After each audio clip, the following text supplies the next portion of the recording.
As this book's winding down, the chapters are getting shorter and shorter. I mean, look, here's Joe, here's Ravi. So chapter 34, Joe. I can't believe my eyes. I actually blink a couple times to make sure I'm not seeing things. Is there really a blue painted M&M sitting in the glass dish on my desk? The answer is yes. But what's weird is that it's not the same one I brought from home. I'm positive. That was a single. This is a double. Woo, those are rare, especially the blue ones, which is how I know who put it there. Chapter 39, Ravi. I'll get us started, says Mrs. Beam as she reaches into the basket. She pulls out a card and reads it aloud. On my honor, I will try to serve God and my country, to help people at all times, and to live by the Girl Scout law. That's crazy, shouts Dylan, jumping out of his seat. It's Selena. Who else would be dorky enough to still be a Girl Scout in 5th grade? Mrs. Beam's eyebrows are twitching. As I explained a minute ago, Mr. Samreen, she says, the person who reads the sentence is the only one who's allowed to guess. In this case, that person would be me, not you. Dylan sits back down. Mrs. Beam walks over to Selena's desk. She is the girl in the green uniform who had brought my things to the nurse's office. Is it you, Selena? Mrs. Beam asked, placing the card next to a loop of green cloth with medals and badges pinned to it. Selena blushes and nods her head. Now it's your turn, said Mrs. Beam, holding the basket out to her. Selena pulls out a card and reads, Blondes have more fun. Gee, I wonder who that could be, Dylan says. Selena walks over to Lucy Mulligan and places the card next to the silver hairbrush sitting on her desk. Is it you? She asks Lucy. Duh, Dylan sneers. Of course it's her. This game is a joke. Oh boy, Miss Bean frowns at him, then holds out the basket to Lucy, who reaches and pulls out the next card. I rule, she reads. I'll give you a hint, says Dylan. He turns on his ridiculous plastic star. The music starts blaring. Ghetto superstar. That is what you are. Dylan jumps up on his chair, sticks out his long tongue, and starts waving it to the music. The way it moves reminds me of the leeches, wriggling in Peripa's tea strainer. Mrs. Beam's eyebrows are not twitching any longer. They've become a straight line now. She walks over, turns off the music. Please get down from your chair, she says. As Dylan starts to climb down, he happens to glance over at Bigfoot's desk. When he sees the blue candy in the bowl, his eyes grow very wide and a look of pure shock comes over his face. Yes! Chapter 40 is Joe. Do you know who the card belongs to? Mrs. Beam asks Lucy. Lucy nods but doesn't move. Is something the matter? Lucy asks Mrs. Beam.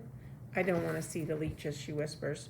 Oh boy, what's so scary about a couple stupid old worms, sneers Dylan. Ever since Mrs. Beam shut down his superstar routine, he's been acting kind of grumpy. Lucy gives him a dirty look. Hallelujah, maybe this means the wedding is off. Ravi has his hand up.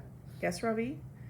Says Mrs. Beam. I notice she says his name right for the first time, with the accent on the second syllable. Could you please tell Lucy Mulligan that the lid on the jar is screwed on very tight? My grandfather and I made sure of that. The leeches will not escape. Nothing to worry about. See? He lifts the jar and turns it upside down.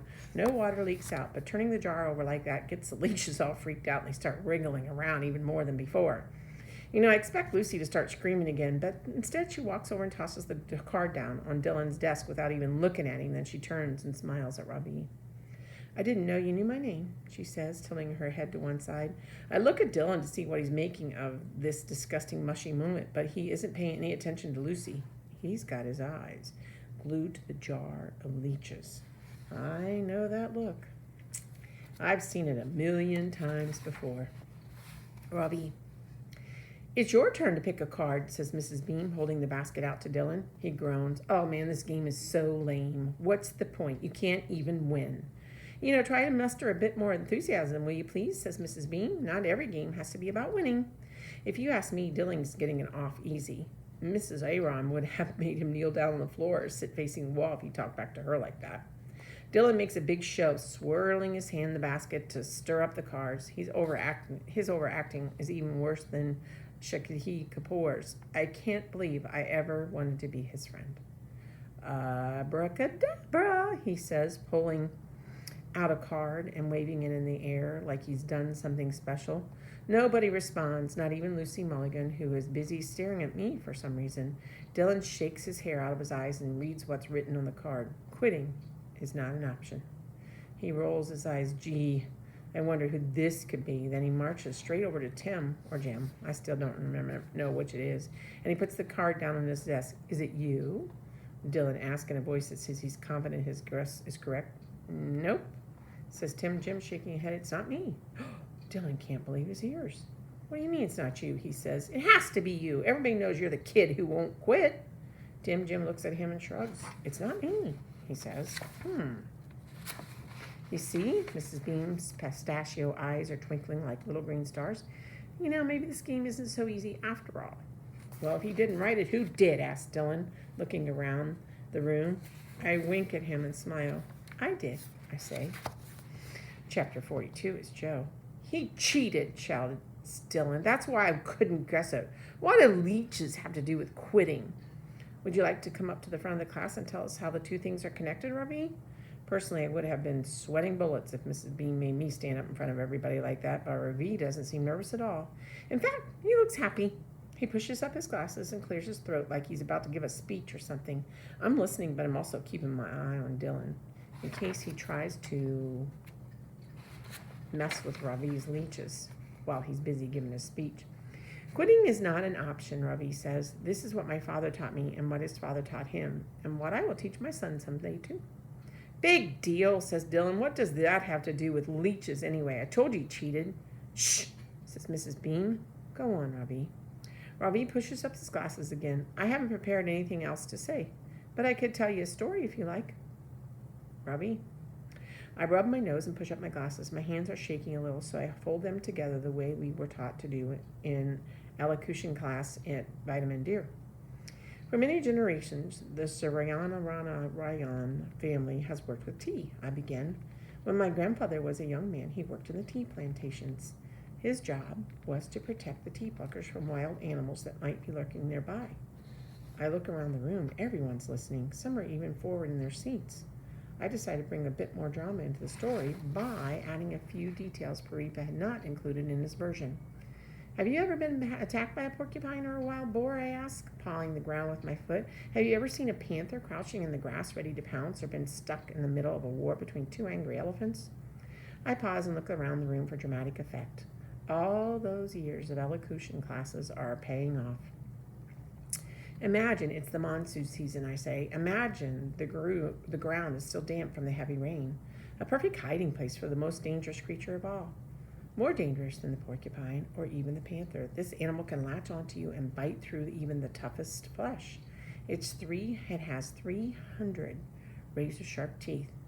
What the heck? Says Jax. Be quiet, Caleb Burrell tells him. I want to hear about the teeth. This is no time to lose momentum, so I take a deep breath and dive back into the story. Well, my grandfather battled these tiny Draculas in disguise every single day. Imagine yourself plucking tea under a hot sun when suddenly you realize you're surrounded by vicious black worms waiting to fix themselves to your body and drain your lifeblood out. Look, there's one between your toes. Be careful, there's one behind your ear. Believe me when I tell you, these dreaded blood-sucking leeches can even crawl up your nostril. Just as my tale is building to its climax, I'm interrupted by a loud, choking sound. A moment later, the air is filled with a horrible smell.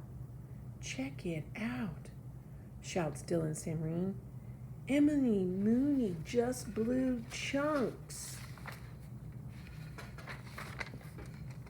That doesn't sound good to me. Chapter 44 is Joe. Well, apparently all that stuff about giant blood-sucking leeches climbing up your nose got to Emily, and she barfed up her breakfast. Kids are running around screaming. Dylan's laughing. Emily's bawling. Mrs. Beam is calling the office to tell him to send the custodian down to room 506 quick with a mop. I feel bad for Ravi. He was having such a good time up there telling this story, and now all but anybody can think about is Emily's barf. Ugh. Miss Ross was right. It must be really hard coming all the way from India to New Jersey, especially when you have to deal with somebody calling you names, stealing your mechanical pencils, not to munch, and hitting you on purpose with a softball. I look at that beautiful blue double peanut M&M sitting in the bowl in front of me, and whoop, zoop, sloop. All of a sudden, I get a great idea.